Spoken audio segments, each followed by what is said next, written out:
or are we still stuck onto one size fits all mindset? One size has never fit all. That's why we have extra large. Hashtag those who don't know. Jokes apart. What's the weirdest AI prediction you have for the next 10 years? What's the weirdest AI prediction I have for the next 10 years? I think my weirdest prediction for AI is... Will company actively recruit autistic thinkers, ADHD innovators, and dyslexic problem solvers? Absolutely. I mean, we're already doing that. And if you're not doing, you're just going to be late to the party. Let's be very honest. Of course, have Sunny Paji, who has dyslexia. Did it stop him from saying 2.5 kilo ka haath and all that? No. Sunny Paji is actually a problem solver because he took the hand pump to Pakistan. Oh my God. Hats off.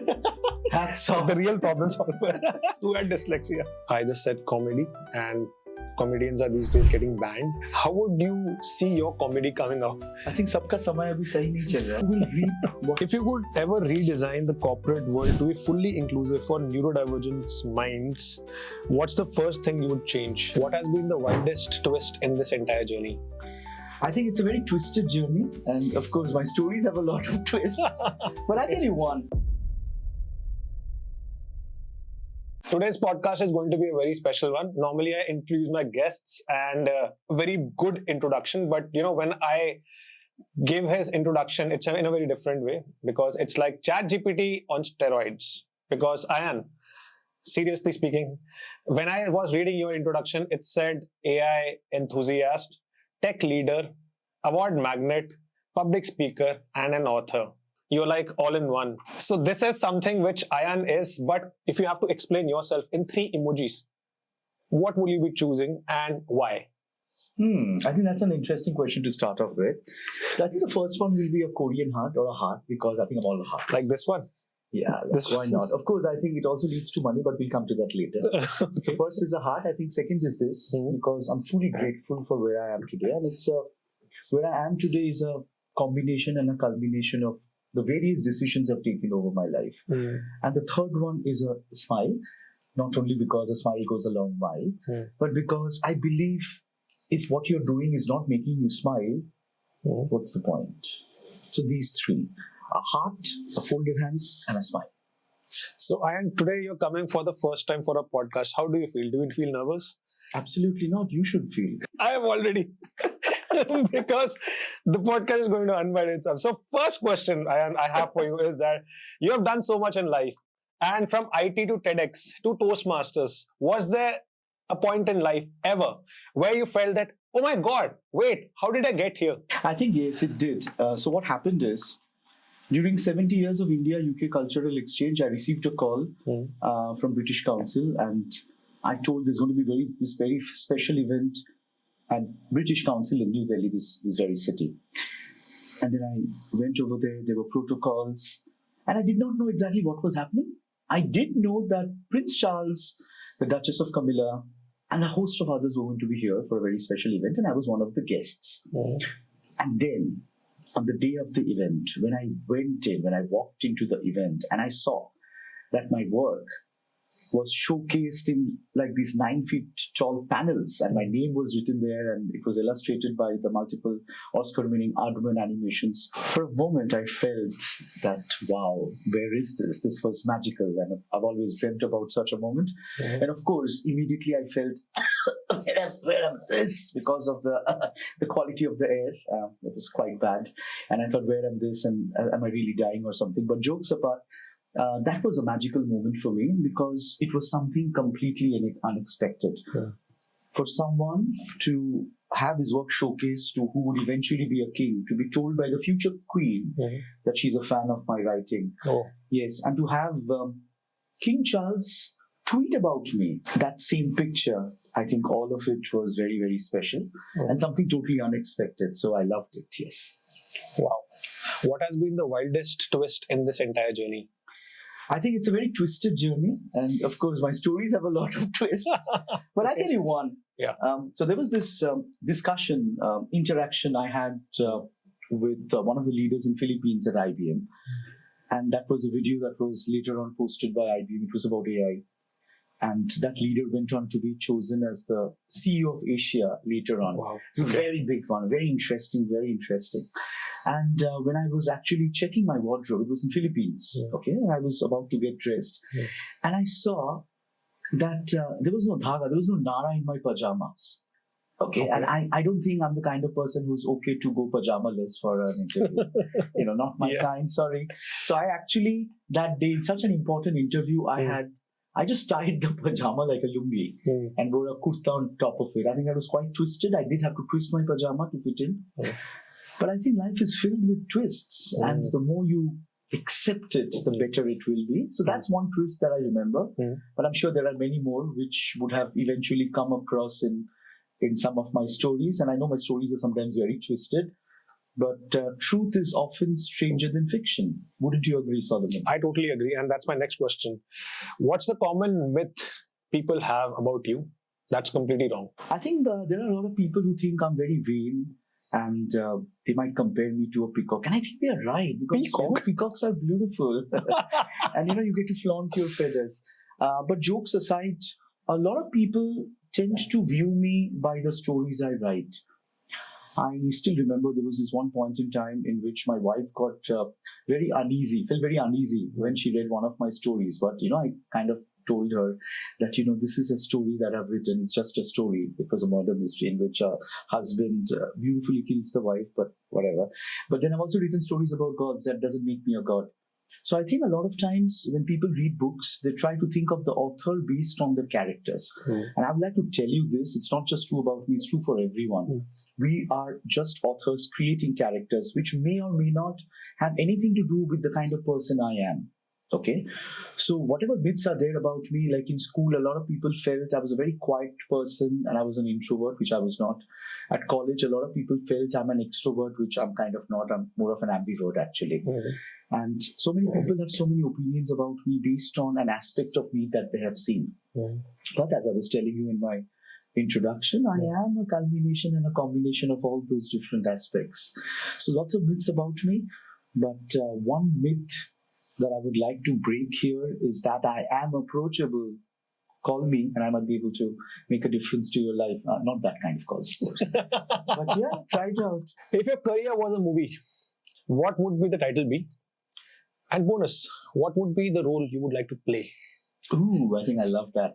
So if my career would be a movie, it would be called Lord of the Rings, and it has nothing to do with the rings I'm wearing. But I would definitely like to be the Lord, as in someone who is able to govern the rings that we all go around. I think we all are going around things that we want. We are always circling things that we want in life. And I would love to be the lordship of my own ring, be it happiness or suffering. And at the end of the day, there is just one ring that rules over them all, if I have to take the example of Tolkien. And I think that one ring, for me, would be faith. Faith? Yes. Okay. I think faith is most important. No matter what happens, if you have faith, magic can happen. If you want to end suffering, you have to have faith. If you want to own that one true ring that controls it all, you have to have faith. And if you want to sing Ring a Ring a Ring, Roses in a Squid Game, or even then you'd have to have faith.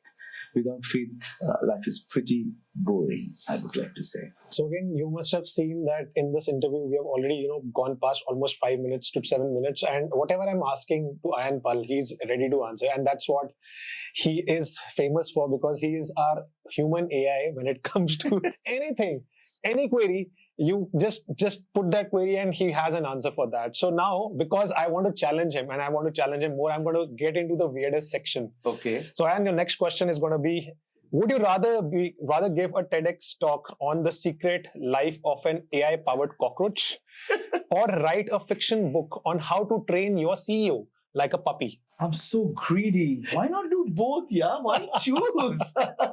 Write the book, turn it into a bestseller, and then turn it into a talk. For example, there's this book, Metamorphosis by Kafka, which is about a person turning into a cockroach. Let's get an AI angle to it. Publishers, are you listening? I can turn that into a bestseller.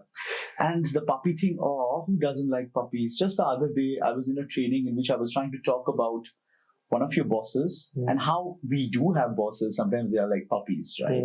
They are trying to always want things from you. My boss is amazing, for the record, whoever the person might be, no matter who is hearing this.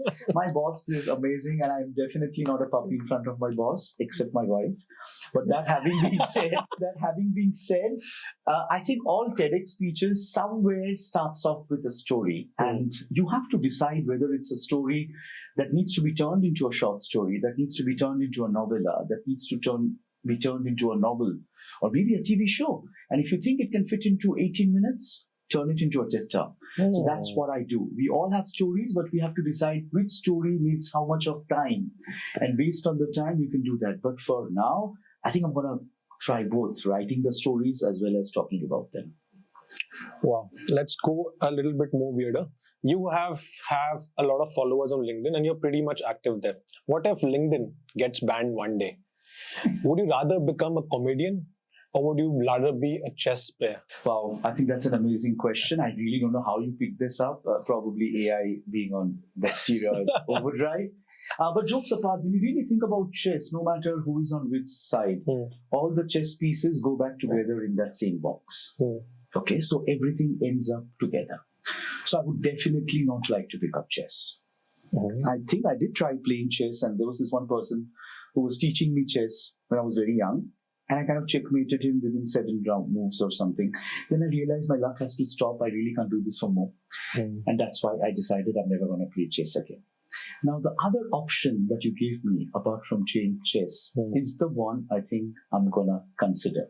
Because if LinkedIn gets banned, or let's say LinkedIn bans me, even that can happen, though I don't think it will happen, will I turn into a comedian? No. But I laugh about it, I smile about it, and I think that could be a comedy of errors that I'm willing to find out. Because sometimes you need to be thrown into these circumstances from where you feel there is no coming out. When you're really at your lowest, can you bounce furthest away? To bounce forward or to bounce back, you need to first be down. And I know no one wants to be at that low phase, but if I was not on LinkedIn, maybe not on YouTube, maybe I'll start off trying Instagram, who knows? But will I be a comedian? In a way, yes. In a way, no. I don't think I would like to restrict myself or my career or the way I speak to just one form. But I'm definitely going to think of this as a comedy of errors and smile along the way. Because for me, the best comedy is not when you're laughing at people, but you're laughing with them. And I would rather be in that space. Again, it's coming from nowhere. I just said comedy, and comedians are these days getting banned. How would you see your comedy coming out? I think sabka samay abhi sahi nahi chal raha. But that having been said, I think a lot of this is karma. Okay.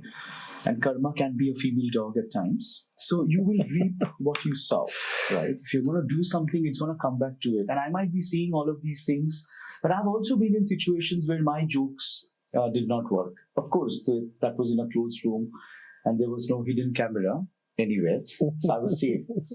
But that having been said, comedy is something that can make or break.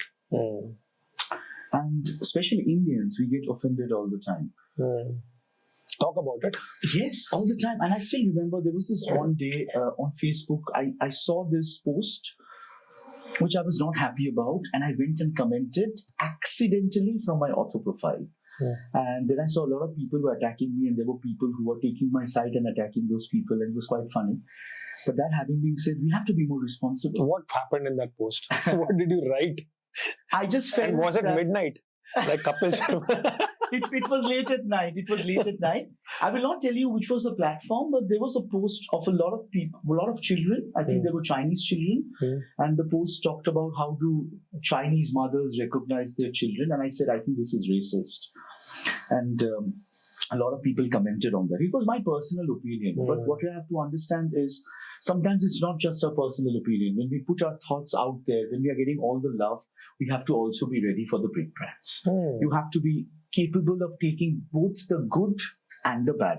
Because when good things happen to us, when a lot of people follow us, we never ask, why me, why me? So when things happen in the reverse order. When people stop following you, then you cannot say, why me? Then you have to say, try me, and find out a newer way of doing things. And I think that's the beauty of life. It allows you both the good and the bad. And in the process, it makes you a little bit more responsible. At some age, you have to be more responsible. But does that mean I will not stop making fun? Yes. Do I know my limits? Maybe, maybe not.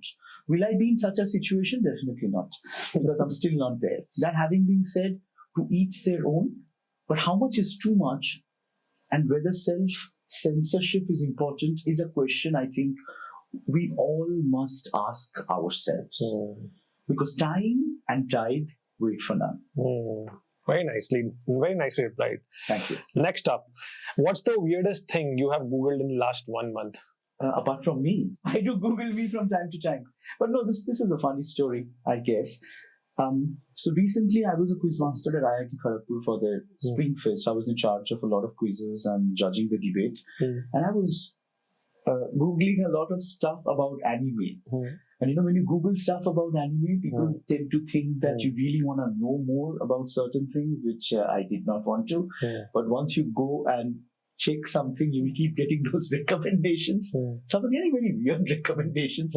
I didn't necessarily Google it, but I think AI was going on an overdrive. And I did find out a lot of funny stuff that I have no intention of finding.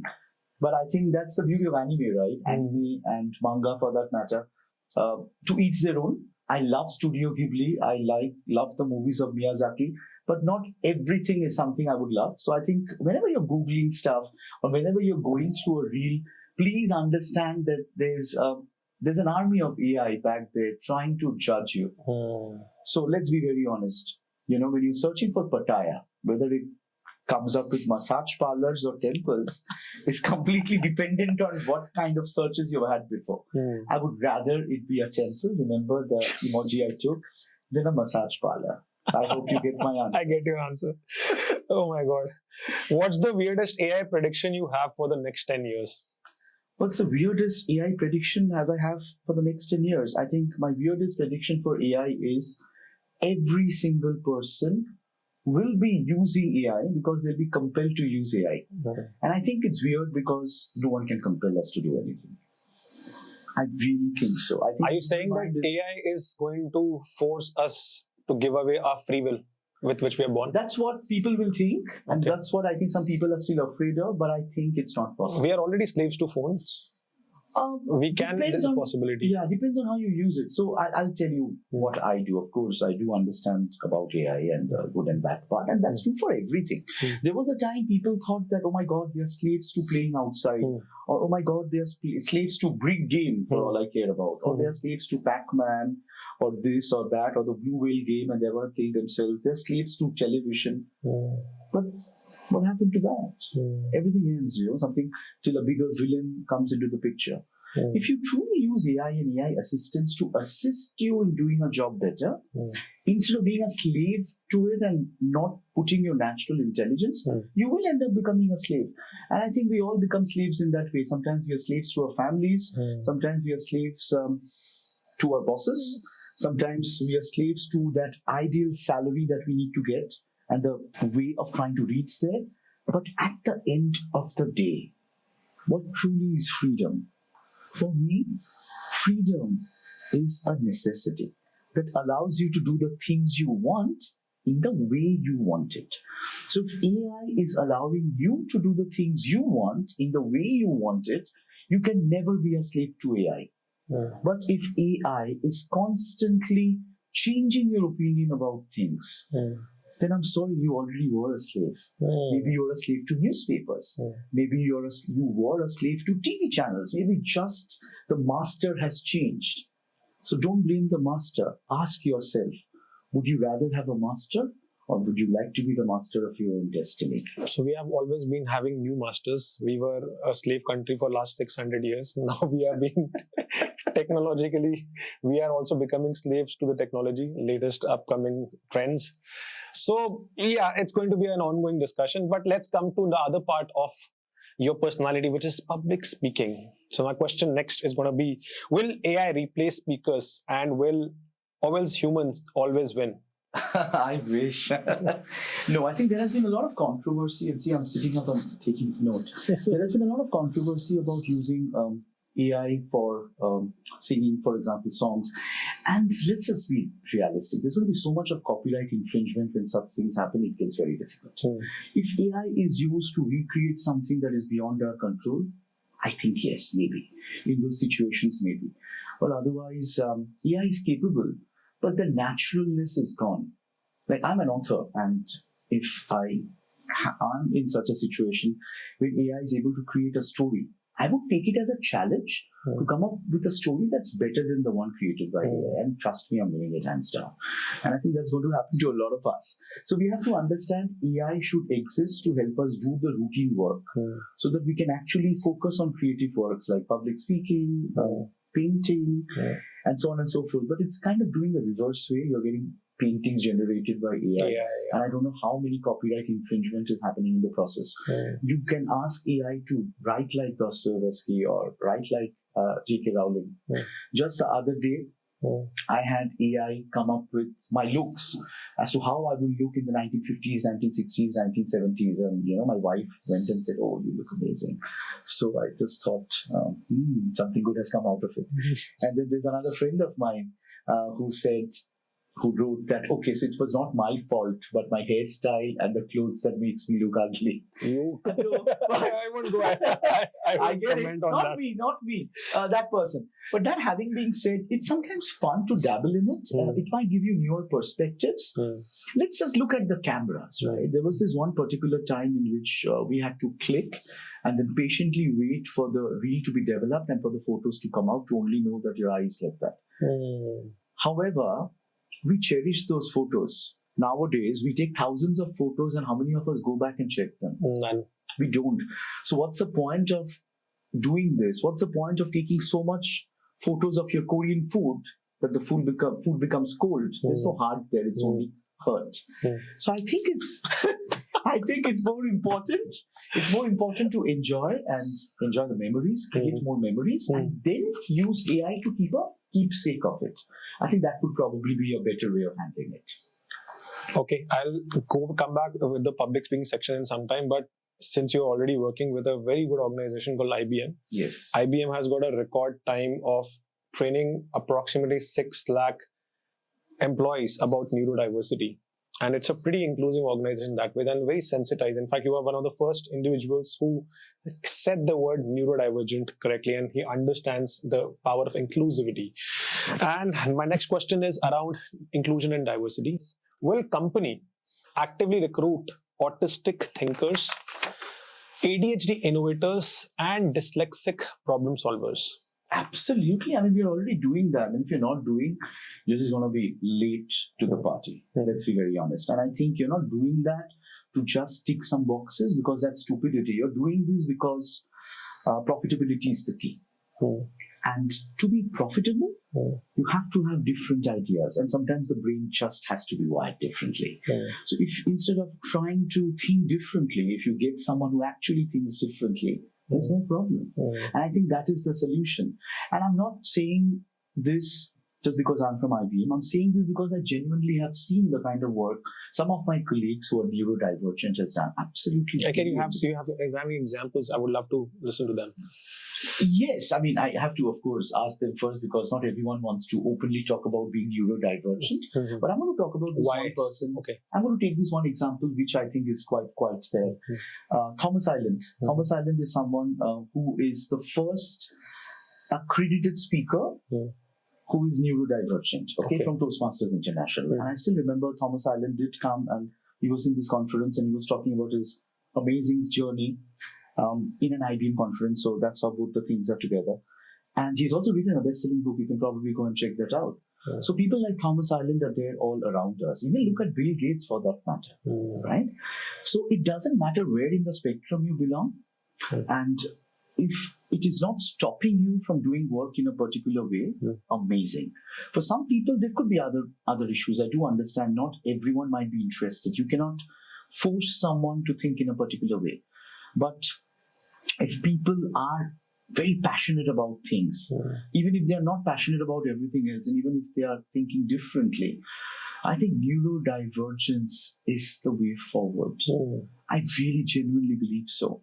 Am I making my hiring decisions based on whether someone is neurodivergent? Maybe not. Am I basing my hiring decisions despite someone being neurodivergent? Absolutely not. Am I making my hiring decisions ensuring that I do not discriminate between someone who is neurodivergent and someone who is not? Absolutely, yes. Sometimes we do have these drives which will give you some bonus points. But at least the way I see it, I can speak for myself and not for my organization, of course, because I'm not technically a spokesperson. Go for it. Accept them. Because we are anyway in this world together. We are all going to be working with each other anyway. The sooner you get into a field wherein you get different, brilliant, very, very differential ideas, you will then be the disruptor. Otherwise, you will be disrupted. Very nicely said. Okay, well, finally, AI, personalized education for every unique brain type. That's amazing. That's an amazing question. I think education's personalization itself means you're classifying people into boxes. Whatever classification is there, you have to understand people change. And situations change, and we can't really do that.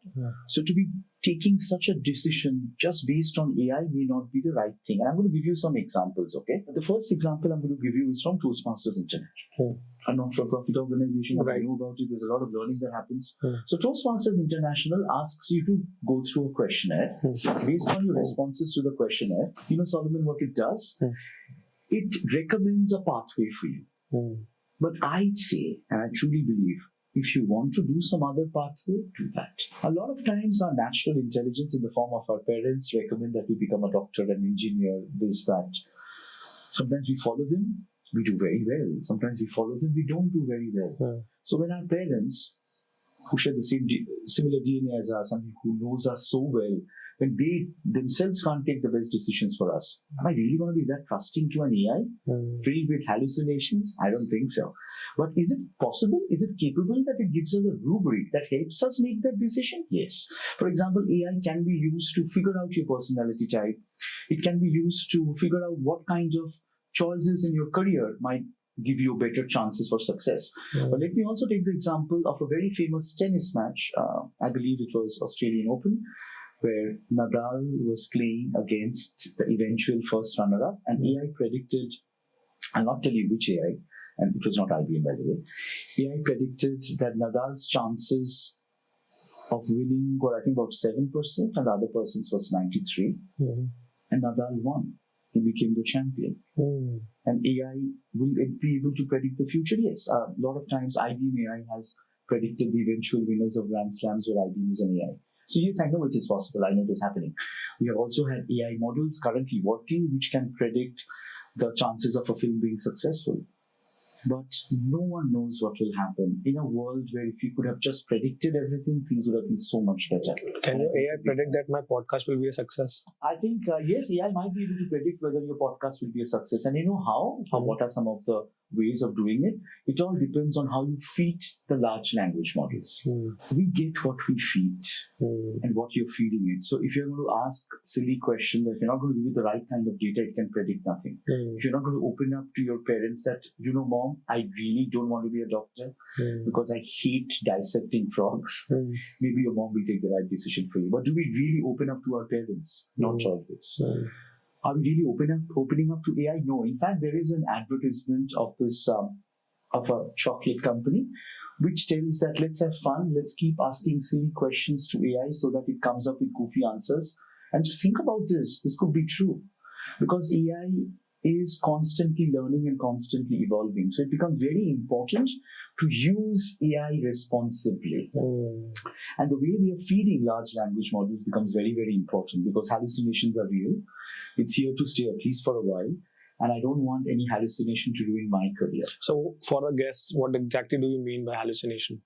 Okay, so hallucinations is when an AI comes up with an own answer in a way by which it thinks it's real.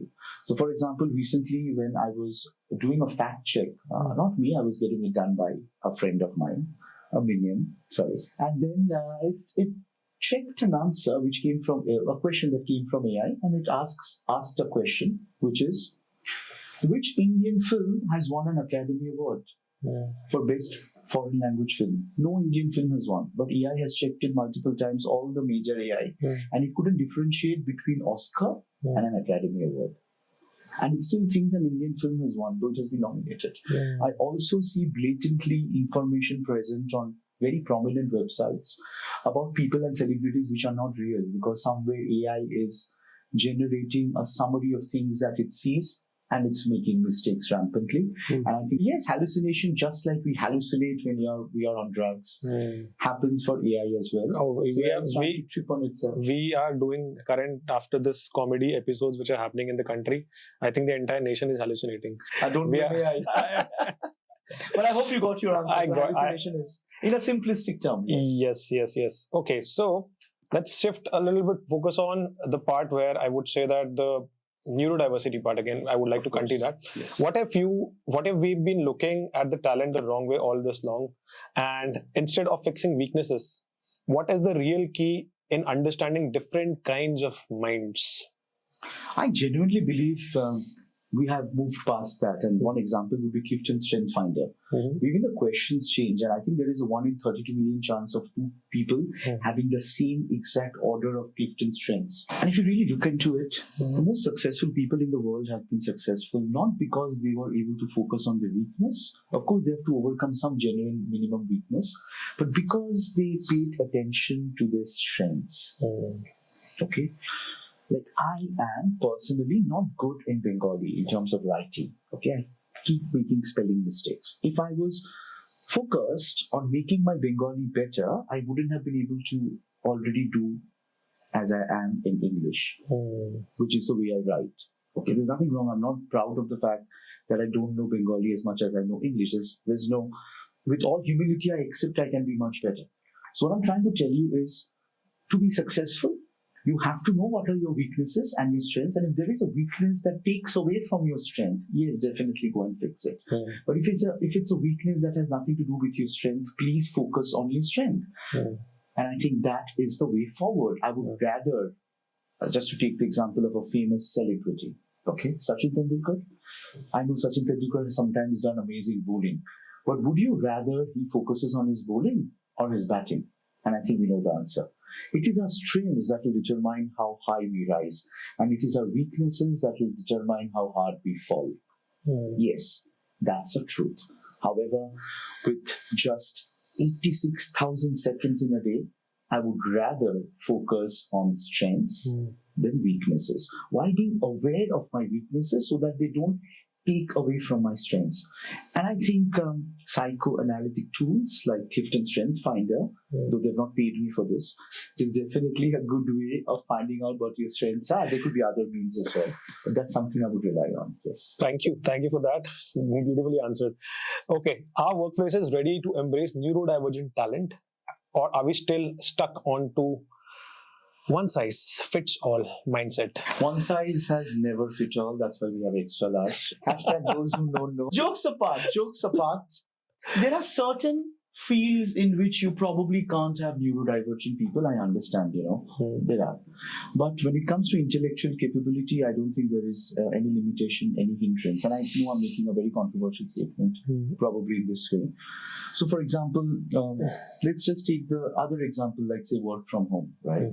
You cannot expect a soldier to work from home and save the country. That's such a I can actually imagine that soldier getting ready and then from home and just typing, there's an enemy on your right, 60 degrees. Just pick up a gun and shoot him. No, I don't think we are going to do that. We can't do that really. Neurodivergent people might be at a disadvantage, but there are many fields in which they would be at an advantage. Okay, so you have to understand what is your true calling. What is your true calling will determine how you work with other people. It could also be becoming an icon for other people. Okay, so there is this person who has been neurodivergent, and it's not my story to tell really because I'm not neurodivergent. But when I see people who are neurodivergent, and I see the way they beautifully mix and they bring in their own unique ideas, and I see how it's benefiting them, their colleagues, and the organization, I feel it's just stupid. to not give people that opportunity. For an IT organization or a consulting organization, definitely it is advantageous. For some others, maybe not so much. You have to see in which size they will fit and understand that one size can never fit all. Okay. If you do believe, you are really preparing yourself for the greatest fall.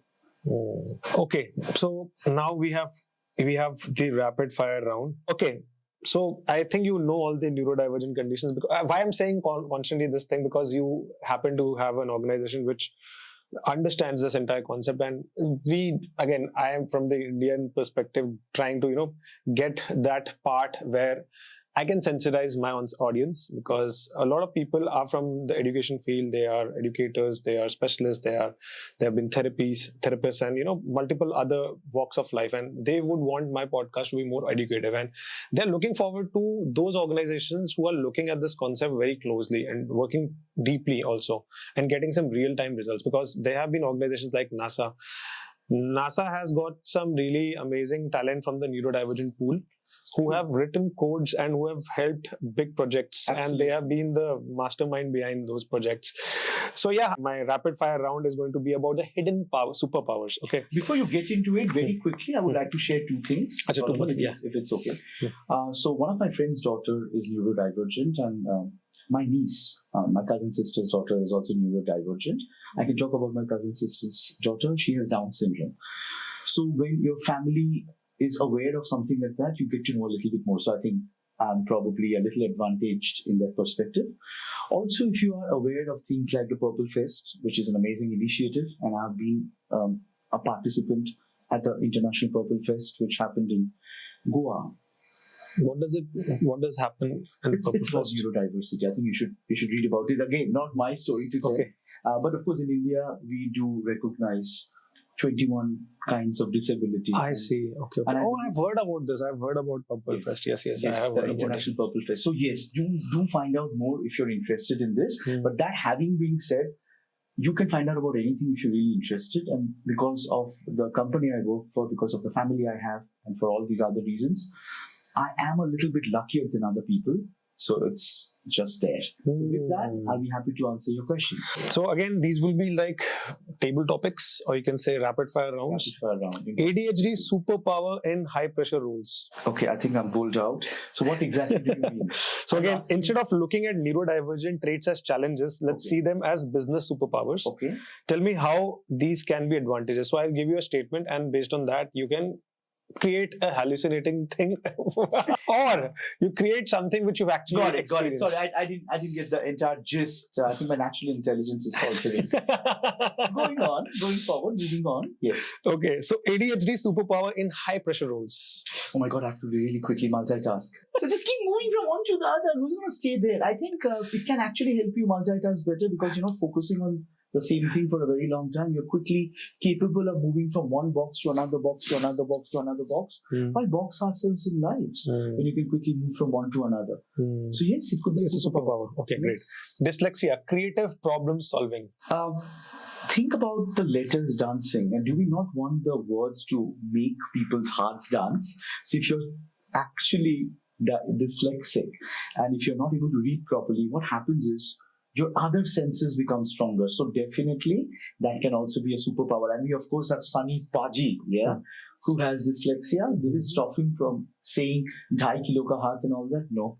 In fact, he put in even more effort to not read from a teleprompter, because he probably can't do it as well as you are doing right now. No, just joking. Sunny Paji is actually a problem solver, because he took the hand pump to Pakistan. Oh my God. Hats off. Hats off. The real problem solver who had dyslexia. Autism, laser focused innovation. I think yes. It depends on the spectrum in which part of you, like how autistic you are. Sometimes autism might stop you from being comfortable around a lot of other people. But there is also the autism spectrum that allows you to have laser focus. Very, very true. And can it be a superpower? Absolutely yes. And I've seen that in people as well. When you're laser focused, it really helps you. However, you have to have a very supportive team which is able to give you the bird's eye view. It cannot be my way or the highway. So I think understanding that it could be both a plus and a minus is your superpower. If you could ever redesign the corporate world to be fully inclusive for neurodivergent minds, what's the first thing you would change? I think the first thing I will change is to probably have different groups where we try to group together neurodivergent people. At different departments. Yes, I think that needs to go. I think we should all exist together. Why group people? Just because you're neurodivergent doesn't mean you like, by that logic, all guys would be always with guys. Opposites attract. So I think neurodivergent people should be mixing more with other people instead of mixing with another person who's exactly like him or her. That might be a newer way of looking at things. So the rapid fire here. Again, I have some certain topics and I would like to give your opinion in the quickest way you can possibly. Okay. One AI innovation that will change work forever. One AI innovation that will change work forever. How quirky can I make it? AI that predicts whether marriages will work. I think a lot of us are too manic to work, and if AI could really predict if marriages are going to work, I think we're going to save ourselves so much of alimony and divorce, right? I really hope that works. And of course, it can tell us whether we should be married to our work in the first place. If we can get AI to do that, wow. I think people are trying, Bharat Matrimony, that could be a good idea to sell it to them. Are you listening to me? Okay, next one. The most misunderstood neurodivergent strength. The most misunderstood neurodivergent strength, I think, would be ADHD. I think it will be ADHD. People think that you not being able to focus on one thing is bad. I don't think it's necessarily bad. Otherwise, to take a bad example, a goldfish has an attention span of 8 seconds. But you love goldfishes. Oh, they're so sweet, pulling on the cliff. Who cares? As long as you get the work done, if you are actually able to focus on multiple things at once, you will be a better multitasker. And I think, why not bring it on? A book every leader should read. It's not one book, it's a series of books, but I think it has to be the Mahabharata. And I think there is this saying in Bengali and probably in Sanskrit as well. I'm going to translate it for you. But first, Ja nei bharate, ta nei bharate, means what is not there in the Mahabharata is not there in India. And I truly believe history repeats itself. And there is so much of lessons that you can learn from the Mahabharata, or for that matter, the Iliad, the Odyssey, the Old Testament. I believe the best way to learn is by reading. And stories have this unique ability of teaching you without really teaching you. It happens at a very subconscious level. I'm not saying you have to pick up the Gita or the Bible. That's your personal choice. Each their own. And there is so much of teaching and learning from there as well. But if you really look into it, religion is probably the most cohesive way of making people follow something. And a leader is someone who has followers. All right.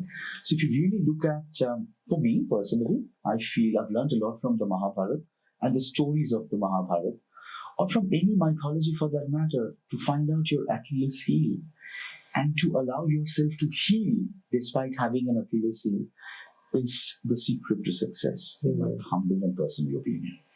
Beautifully answered. One question from my personal, it is not in the rapid fire. I have purchased a lot of books, but I read them cover to cover, like the book title and then the backside of the book. I just read that and then I keep it back to the bookshelf. I am a book buyer, but not a book reader. So the question which I have for you is that how do I, and the worst part is that I read, then I have a certain amount of guilt. Oh, I could not complete this book also. Then I go on to the next one. I will complete this book, but I never read that book as well. As it has happened to be. I've got 2 libraries. One entire lot of around 500 books I've already donated, and the other 500 lot is books of around 500 is sitting here in my library. And again, like I said, all the books are absolutely brand new. So I want 2 things from your side. Number one, if I have to read a book, how do I read it? The second one, if I don't read, then what should I do with those books? I think the second one I already know, but I would like to hear the answer for the first one. Okay, so, breaking news. You don't have to read a book. You can also listen to a book. You can also wait for it. I have Audible subscription also. Yes. You have to wait for it to be turned into a film, and then, oh my God, the book was better than the film, or whatever. See, honestly speaking, stories have to find their medium, and a book is simply a medium of telling a story. Because stories can be in the form of books, it can be in the form of podcasts, it can be in the form of TEDx videos, it can be in the form of a heart-to-heart personal conversation with someone. It can be a form of a long-time mentoring. So if you're not able to read a book, it's completely fine. We have different kinds of learning styles: auditory, visual, kinesthetic, and tactile. Please keep buying the books. Donate it to someone who likes reading it. Our job is done. We just need the books to be sold, right? But jokes apart, try short stories. Try short stories. They're very simple to read. And if a short story attracts you, read some more. Read Find some more short stories. Some more short stories. Short stories typically how many page book? See, a short story is in terms of number of words. A short story could also be a sentence. Oh, so you've got all those Ramayana and all those Panchatantra short stories. It could be, not Ramayana, but yes, there could be short stories. Panchatantra could be a short stories. There is this very famous short story. I'm going to tell it to you. Baby shoes on sale, never worn. That's a short story. Yes. Okay. Means what is your meaning out of it? So it's for a baby, which probably the baby died and now it's for sale, something like that. Just to give you an example, so what happens is at the end of the day, whether you're watching a full-length movie like I think The Lord of the Rings, which is for 3 hours plus each movie, or you're watching an animation film by Michael Dudok-Vivid called Father and Daughter, and I highly recommend that. You are indirectly reading a book because that film was first a screenplay. It's a fiction? Yes. Father and Daughter by Michael Dudok-Vivid. It's an animation film that won an Oscar for Best Animation Short. So the point I'm trying to make is keep buying books, please, and keep donating them. And also try short stories. Maybe you will find your calling and you will not feel guilty about reading from cover to cover. I got a book called Murakami. It's what was the book's name? I'm forgetting it. He's written quite a lot of great books. The one with the red cover. What Norwegian wood. Norwegian wood. Norwegian wood. I have read it from cover to cover, but of course all the pages in between. Okay. And I can definitely tell you it's not an easy book to pick up for starters. I would suggest maybe short stories by O. Henry, or maybe some of my short stories for that matter. Read short stories. Okay. That's a short way. You have a book on short stories? Yes, I do. What's the name? Many of them. You can read the short story Rudraksh, which is in a book called Rudraksh. You can read Chronicles of Urban Nomads, where I have a short story called Confessions of Binag Risisari. So there are other such short stories. I will share it with you. Sure. Thank you so much. Okay. Next up, public speaking myth you hate. I think a lot of people say content is king. We're living in a non-binary world, unlike what J.K. Rowling would like us to believe. And I believe content is not king. Content can be queen. Content can be a drag queen for all that matter. Content is what you turn it out to be. A lot of time, too much focus is given to content and not in terms of presentation. So when it comes to public speaking, we have to acknowledge the importance of body language and voice modulation. But just body language and voice modulation won't do. That is also another myth. So you have to have a balance between both, because at the end of the day, if your message is weak and your word selection is not good enough, everything's going to end up with abba dabba jabba, and all the subtitles in the world will not be able to save you. So yes, content is not king, but I believe body language and voice modulation gives content the kingdom it deserves to have. Whether you're a king of Dharavi or a king of Detroit is going to be determined by the content, but content by itself cannot make you king. Even Detroit is a Dharavi of US, if I'm not wrong. Why not? Depends on who is making the film. Okay. Would you rather have an AI assistant who understands your thoughts, or the one that translates your emotions perfectly? Wow, that's a very interesting one. An AI assistant that understands my thoughts is what I would choose, because then I'll just ensure that I think differently, because I like to be unpredictable. So if I have an AI assistant who's trying to predict how I'm going to think, I will know that this is what is expected out of me, and I can take myself in a different level. And come to think about it, if you're trying to write a murder mystery which is unpredictable, and if AI gives you all the predictions, then you know what not to write. A very good way to look at it. A very good way to eliminate options. The other or the option, possible outcomes of a murder outcome. mystery. The other way, in terms of emotions, I think no. I don't think we are capable enough to have our emotions judged by people, because Especially us Indians, and I'm a very emotional person. And a lot of times emotions just needs to be let out. You don't need to understand, you just need to feel. And I think something that needs to be felt cannot be touched and cannot be read. Not always, not by AI, definitely, maybe by a book. But yes, that's my take on these two options. So I've got a last closing challenge for you. Okay. Wisdom in 30 seconds.